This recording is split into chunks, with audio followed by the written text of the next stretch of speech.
वीरवार को माकपा ने शिमला उपायुक्त कार्यालय के बाहर धरना प्रदर्शन किया। केंद्र सरकार द्वारा पेश किए जनता, मजदूर, किसान विरोधी बजट को लेकर ये प्रदर्शन किया गया, जिसमें केंद्र सरकार के खिलाफ जमकर नारेबाजी की गई।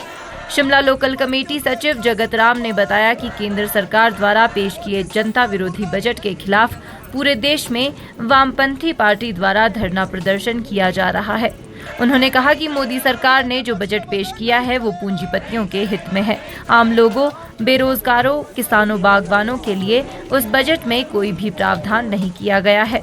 उन्होंने कहा कि बेतहाशा महंगाई को कम करने के लिए भी बजट में कोई भी प्रावधान नहीं रखा गया। किसी भी वर्ग के लिए बजट में कुछ नहीं दिया गया। उन्होंने कहा कि केंद्र सरकार द्वारा गरीबों को भुखमरी की तरफ धकेलने का कार्य किया जा रहा है। वामपंथी पार्टी ने प्रदर्शन के माध्यम से सरकार से किसानों के लिए एमएसपी लागू करने, कर्ज माफ करने, महंगाई कम करने, आउटसोर्स कर्मी और अनुसूचित जाति के लिए बजट में प्रावधान करने की मांग की है। आज जो यहाँ जिलाधीश कार्यालय के बाहर धरना प्रदर्शन किया जा रहा है, ये धरना प्रदर्शन केंद्र से वामपंथी पार्टियों और सीपीएम के आह्वान पर पूरे देश में किया जा रहा है। और ये प्रदर्शन जो हाल ही में केंद्र की सरकार ने, मोदी सरकार ने जो बजट पेश किया है, जो पूरी तरह जनता के विरोध में है, उसके खिलाफ हम प्रदर्शन कर रहे हैं।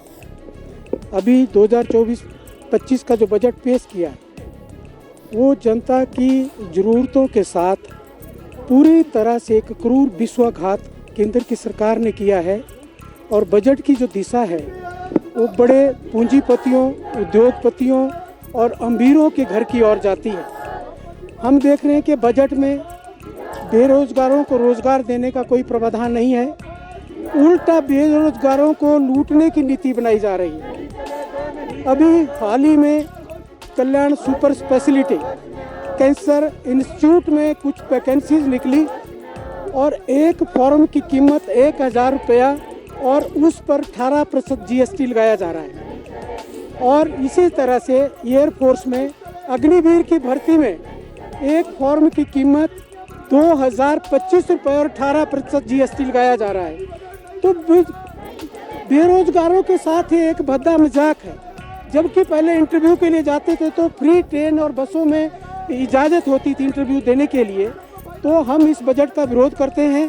और इसी तरह महंगाई जो बेतहाशा बढ़ रही है और जिसने जनता का जीना मुश्किल किया हुआ है, उसको कम करने के लिए भी बजट में कोई प्रावधान नहीं है। और जो मजदूर है, आउटसोर्स कर्मचारी है, स्कीम वर्कर्स है, उनके वेतन में बढ़ोतरी के लिए कोई प्रावधान नहीं रखा है। एक भी ऐसा जो वर्ग है जिसके लिए कोई प्रावधान नहीं रखा है, किसी के लिए नहीं रखा है। किसानों को एमएसपी का प्रावधान नहीं है, उनके कर्जे माफ़ करने के लिए कोई प्रावधान नहीं रखा है। और दूसरा जो सबसे खतरनाक है कि केंद्र की सरकार पूरा केंद्रीयकरण करना चाह रही है। जो राज्यों के लिए केंद्र से अनुदान मिलता था, टैक्स के जो उनके लिए रिटर्न आती थी, उसमें 1,72,000 करोड़ की कटौती की है। खाद्य सब्सिडी कम कर दी है, उसमें 7,803 करोड़ कम कर दिया है। तो एक तरफ से भुखमरी की तरफ जो गरीब है उसको धकेलने की बात की जा रही है।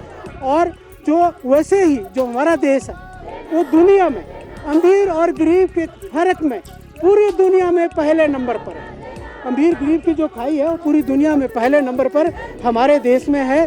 और इसी तरह से जो वामपंथी पार्टी है उन्होंने आज मांग की इस प्रदर्शन के माध्यम से कि किसानों को एमएसपी लागू करने के लिए, उनके कर्ज माफ़ करने के लिए जो है वो बजट में प्रावधान करे।